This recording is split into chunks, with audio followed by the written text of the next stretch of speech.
Bonjour, ici Thierry, agriculteur d'aujourd'hui. Alors une nouvelle vidéo à la suite de la moisson. Là je vais donc vous montrer comment je presse avec quel matériel. Donc on va regarder ça tout de suite.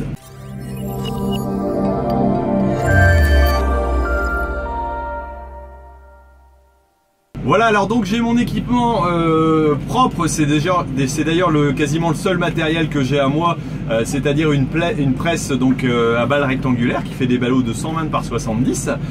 C'est une presse classe 3200, donc un modèle assez récent qui me satisfait au niveau dimension. C'est une bonne taille pour moi pour pouvoir les manipuler avec le Bobcat, donc c'est intéressant. Et puis je vous propose de venir faire un petit tour avec moi. Donc on va mettre en route déjà la presse. Là je suis arrivé au bord du champ. Alors la presse s'enclenche donc à 3200 tours. Voilà, je vais enclencher une vitesse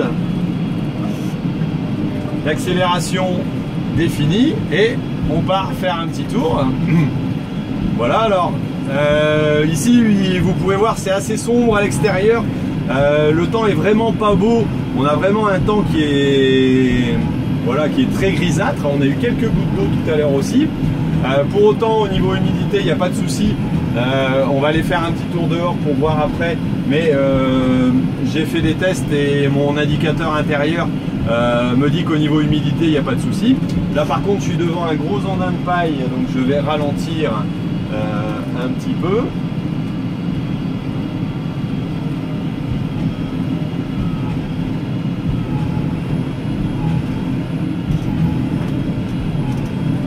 Alors là vous voyez la petite caméra 360 avec laquelle j'ai tourné quelques épisodes là, cet été de la moisson que vous allez pouvoir voir donc sur la chaîne. Regardez, si je marque 360 dans le titre, c'est que c'est une vidéo en 360. Vous m'accompagnez dans la cabine à ce moment-là et vous êtes à côté de moi et je vous explique l'intérieur de la cabine et parfois quelques visions extérieures comme j'ai pu le faire ici pour le pressage. Donc après en équipement, donc c'est un Fendt 718 au niveau tracteur. Par contre il a un développement assez puissant au niveau prise de force, étant donné qu'on a déjà fait le test il y a plusieurs années, mais il était à 193 chevaux prise de force, donc c'est vraiment un tracteur qui a la pêche. Alors je tourne à 1000 tours minute au niveau de la presse et je fais des ballots de 2,40 m de long. Donc là au niveau tassement, je suis à un réglage de 70 qui est relativement faible, mais je veux pas forcément trop les serrer ici. On va les utiliser prochainement et la paille est déjà assez dense, je trouve. Alors au niveau écran, j'ai aussi un autre écran qui est plutôt sympa, qui est l'écran de contrôle de la caméra, et on va faire un petit tour dehors juste au bout de l'andin pour aller mesurer l'humidité ensemble. Alors je vous préviens, dehors il y a du vent, donc ça risque de faire un petit peu de bruit. Voilà, on va ralentir ça, arrêter la prise de force pour se mettre en sécurité et on va voir dehors ce qui se passe.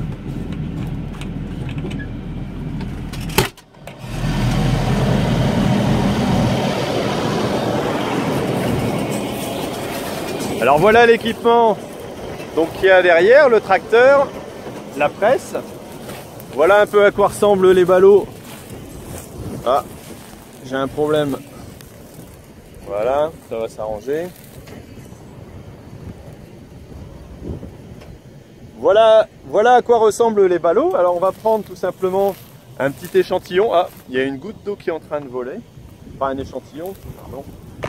Une humidité.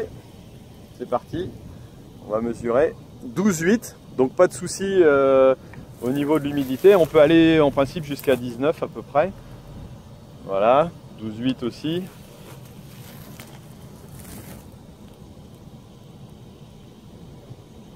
Et 12,9. Donc il n'y a vraiment pas de souci. Même s'il vole une goutte avec le vent, ça sèche au fur et à mesure.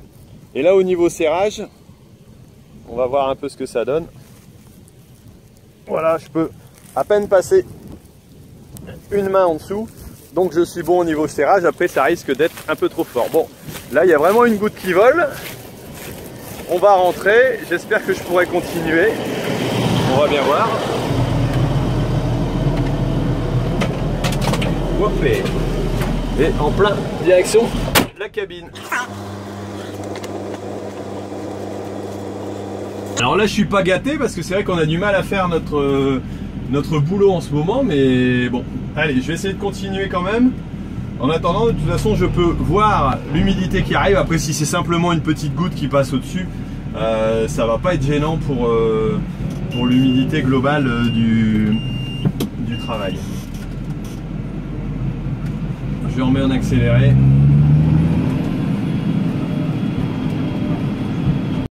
Je presse au total environ une centaine d'hectares de paille, ce qui me permet d'avoir environ 1200 ballots de paille, donc ce qui m'est nécessaire. Je consomme à peu près 100 ballots de paille par mois, ce qui est déjà pas mal.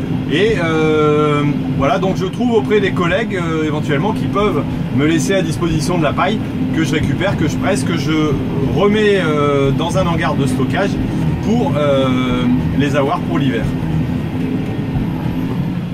Alors pour une presse comme celle-ci, il y a bien sûr de l'entretien, il faut vérifier tous les matins.